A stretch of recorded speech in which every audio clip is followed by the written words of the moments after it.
हम इस वक्त लखनऊ में हैं और लखनऊ की चर्चित सीट पूर्वी विधानसभा होती है। यहाँ पर अगर देखा जाए तो ज़्यादातर भारतीय जनता पार्टी बड़े अरसे से जीतती आई है। 1991 से लगातार भारतीय जनता पार्टी यहाँ पर जीतती आई है। फिलहाल ये सीट खाली है और यहाँ उपचुनाव होने हैं। हमारे साथ समाजवादी पार्टी के चर्चित प्रवक्ता और पेशे से चिकित्सक हैं। उनसे हम बात करेंगे कि पूर्वी विधानसभा सीट की अगर हम बात करें तो ये ज़्यादातर जो है भारतीय जनता पार्टी बढ़त बनाती आई है और बड़े लंबे अरसे से। किस तरीके से देखते हैं इसको? देखिए, पूर्वी विधानसभा में समाजवादी पार्टी 4 बार चुनाव लड़ चुकी है और ये बात आपकी सही है कि हम जीत नहीं पाए, लेकिन अमूमन हम 2 नंबर पे रहे हैं यहाँ पर।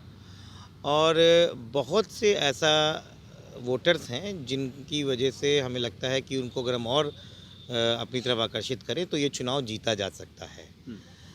चुनाव कोई भी जीत या हार कोई नहीं कर सकता है, लेकिन जब हम लोग ने ज़मीन पे काम किया तो हमको लगता है कि यहाँ बहुत संभावनाएं हैं और समाजवादी पार्टी का बहुत सा प्यार करने वाला वोटर, समाजवादी पार्टी को चाहने वाला, और माननीय अखिलेश यादव जी की 2012 से 17 के बीच में बहुत से ऐसे विकास कार्य हैं जो पूरी विधानसभा में दिखते हैं।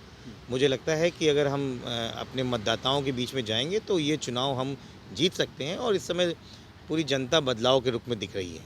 लखनऊ को स्मार्ट सिटी के तौर पर देखा जाता है।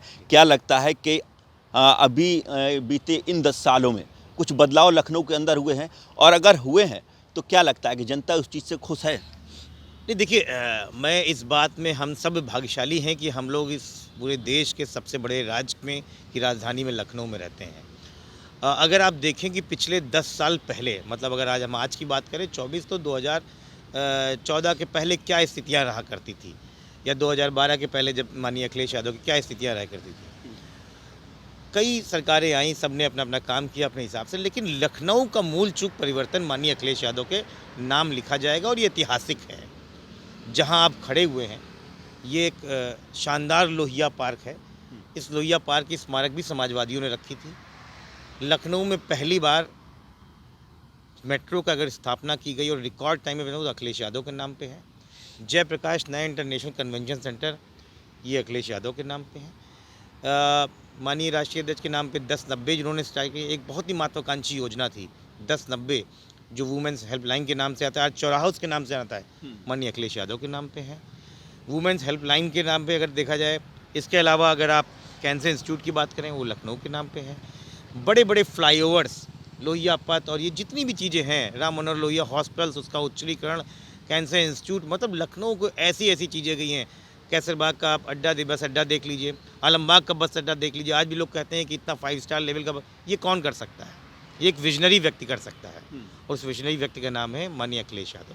और मुझे लगता है कि समाजवादियों ने इस स्मार्ट सिटी की पहली आधारशिला रखी है। आगे आने वाली सरकार भी उस पर काम कर रही है। मैं बहुत खुश हूँ कि लखनऊ इस स्थिति में पहुँचा हुआ है। मतलब आपका मानना है कि स्मार्ट सिटी जो है विशेष तौर से अखिलेश यादव की सरकार में बना है? मैं ये कहता हूँ कि किसी भी काम को करने के लिए आपको एक विजन चाहिए होता है, आपकी एक दूरदर्शिता चाहिए होती है, और ये दूरदर्शिता 2012 में माननीय अखिलेश यादव ने दिखाई है। आज जो भी चीज़ें हो रही हैं उन्हीं के कारण हो रही हैं और उन्हीं को आगे बढ़ाया जा रहा है। इन सब में हमारा भी फ़ायदा है, और हमको लगता है कि लखनऊ वासियों धन्य हैं कि इस तरीके की विजनरी लीडर लखनऊ और पूरे प्रदेश को मिला था। अभी वर्तमान में अगर बात करें तो राम मंदिर का जो मुद्दा है बहुत बड़ा प्रभावी है। क्या लगता है ऐसे में भारतीय जनता पार्टी इसको भुनाने की तैयारी कर रही है, या वाकई में जनता के प्रति आस्था है राम मंदिर को लेकर? देखिए, भगवान राम मुद्दा नहीं है, भगवान राम आस्था है। हम सब के दिल में इस जगह के कड़-कड़ में बसे हैं। तो क्या हम इतने तुच्छ हो जाएं कि भगवान राम को अपनी राजनीति के लिए यूज़ करें? समाजवादियों ने नहीं सीखा है।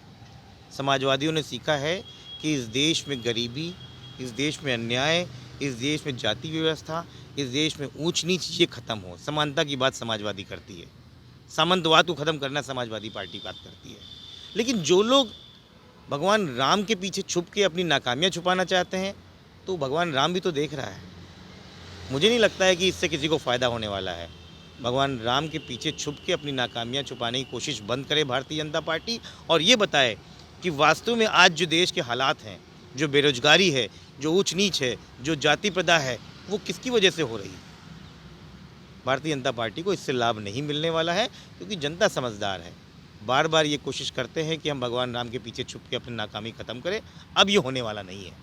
अगर बात करें तो अब पूर्वी विधानसभा जो है खाली पड़ी है सीट, ऐसे में उपचुनाव जल्द होने हैं। आपका नाम भी जो है मीडिया में चल रहा है। अगर पार्टी आपको टिकट देती है तो क्या ऐसी प्राथमिकताएं रहेंगी जो पूर्वी विधानसभा में मतदाताओं को रिझाएंगी? लखनऊ के बहुत दिग्गज नेता माननीय लाली टंडन के पुत्र और पूर्वी विधानसभा के पूर्व विधायक आशुतोष टंडन जी गोपाल जी की मृत्यु के बाद, असामयिक मृत्यु के बाद ये सीट खाली हुई है। हम लोगों ने इस विधानसभा में काफ़ी काम किया है और मैंने जो देखा है इस यहाँ पर, एक तो 100% अर्बन डेवलप, अगर अर्बन पॉपुलेशन है तो इसी विधानसभा में है। इसका मतलब पूरा का पूरा शहरी मतदाता है, पढ़ा लिखा है, युवा है, महिलाएं हैं, आधी आबादी है। तो जो हम समस्याओं की बात करें, जो सबसे बड़ी समस्याएं जो हमको वहाँ पे दिखी वो आई सड़क की समस्या। रिंग रोड बनाई जा रही है, बड़े बड़े किसान पथ बनाए जा रहे हैं, लेकिन जो सड़क की समस्या है पूरी विधानसभा की वो बहुत बद से बदतर है। 90% आपको जो मेन सड़कें छोड़ दिए, उसके अलावा जो साइडलाइंस होती हैं, जो रोड कॉलोनीज में आती हैं, वो टूटी पड़ी हुई हैं और जर्जर पड़ी हुई हैं। एक बहुत बड़ी समस्या मुझे समझ में आई। दूसरी जो बड़ी समस्या दिखाई, वहाँ पे नालों की सफाई और सीवर लाइन की सफाई वो नहीं हुई है। मुझे लगता है सालों से नहीं हुई है। मैं उम्मीद करता हूँ कि जो पार्षद जन है वो इस पर ध्यान दें और किसी भी तरीके से ये बड़ी समस्या वहाँ से दूर किया, क्योंकि पानी जब जलभराव होता है, जब ये नाले ओवरफ्लो करते हैं तो विभिन्न प्रकार की बीमारियाँ, डेंगू, मलेरिया वहाँ पे बढ़ती है। तो एक बहुत बड़ी समस्या वहाँ पर है। और तीसरी जो सबसे बड़ी समस्या है वो जो वहाँ पे लग रही है कि वो किस प्रकार से वहाँ पे ट्रैफिक जाम हो रहा है। अगर आप बाराबंकी से लखनऊ की तरफ इंटर करो, या आप सीतापुर से पूर्वी विधानसभा की तरफ इंटर करो, या मध्य क्षेत्र से आप इंटर करो, तो ट्रैफिक चौक हो जाता है। तो ट्रैफिक की उचित समस्या नहीं है। और अमूमन ये रोज़ का हाल है कि शाम को 3-4 बजे के बाद से घंटों घंटों लोग लाइन में लगते हैं, एम्बुलेंस लाइन में लगती हैं, बच्चों की स्कूल की गाड़ियाँ लगती हैं। तो ये कुछ बड़ी समस्याएं हैं जो पूरी विधानसभा इससे परेशान हो रही है और मुझे लगता है ये मेरी प्राथमिकताएं रहेंगी। इसके अलावा स्वास्थ्य, बीमारियाँ, अर्बन CSCs, इनको डेवलप करना ये मेरी प्रमुख चीज़ों में रहेगा, जो मैं सोच रखा है मैं वहाँ के लिए। आप चिकित्सक हैं और चिकित्सा के क्षेत्र से जुड़े हैं। ऐसे में जहां सरकार दावा करती है कि आम जनता को बेहतर उपचार दे रहे हैं, क्या लगता है, क्या पहले उपचार नहीं मिलते थे? नहीं, देखिए, मेडिकल फैसिलिटी और मेडिकल हेल्थ ये एवर चेंजिंग है, ये डेवलपमेंट के साथ में बढ़ती रहती है। मेरा ये मानना है कि स्वास्थ्य जो है वो हमारे स्टेट के लोगों को, एक तो ये मुफ्त होनी चाहिए। हम इतने हज़ारों लाखों के हिसाब से टैक्स देते हैं, तब सरकार स्वास्थ्य के ऊपर से पैसे नहीं ले सकती हैं। तो पहली चीज़ तो स्वास्थ्य सुविधाएँ, चाहे इस विधानसभा में बड़े बड़े अस्पताल हैं, राम मनोहर लोहिया जैसा अस्पताल है, छोटे छोटे PSC और CSCs हैं, तो लोगों की स्वास्थ्य सुविधाएं मुफ्त होनी चाहिए। लेकिन स्वास्थ्य सुविधाएं मुफ्त होने के साथ साथ में उचित भी होनी चाहिए और पर्याप्त भी होनी चाहिए। ऐसा ना हो कि खाली हम बिल्डिंग बना दें और वहाँ पे चिकित्सक और डॉक्टर्स और नर्स ना हो, तो उसकी व्यवस्था रखनी है। अमूमन लखनऊ हर वर्ष लगभग मैं पिछले 15 सालों से देख रहा हूँ, हर वर्ष डेंगू, मलेरिया, इस तरीके से वेक्टर जनित प्रॉब्लम से बहुत ज़्यादा परेशान है। और पूरी विधानसभा में वहाँ पे काफ़ी ऐसे हॉटस्पॉट हैं जहाँ पे ये परेशानी होती है। तो स्वास्थ्य सुविधाएं लोगों तक आसानी से पहुँचे और हर आदमी को ये अपने अंदर कॉन्फिडेंस हो कि हमारा कल को कोई आदमी बीमार पड़ता है तो हमें परेशान नहीं, हमारे नज़दीक में ही एक ऐसी जगह है जहाँ पे हमें उचित लाभ मिलेगा। कोरोना में क्या हुआ, लोग ऑक्सीजन से परेशान हुए। डेंगू में क्या हुआ, लोग मलेरिया और प्लेटलेट से परेशान हुए।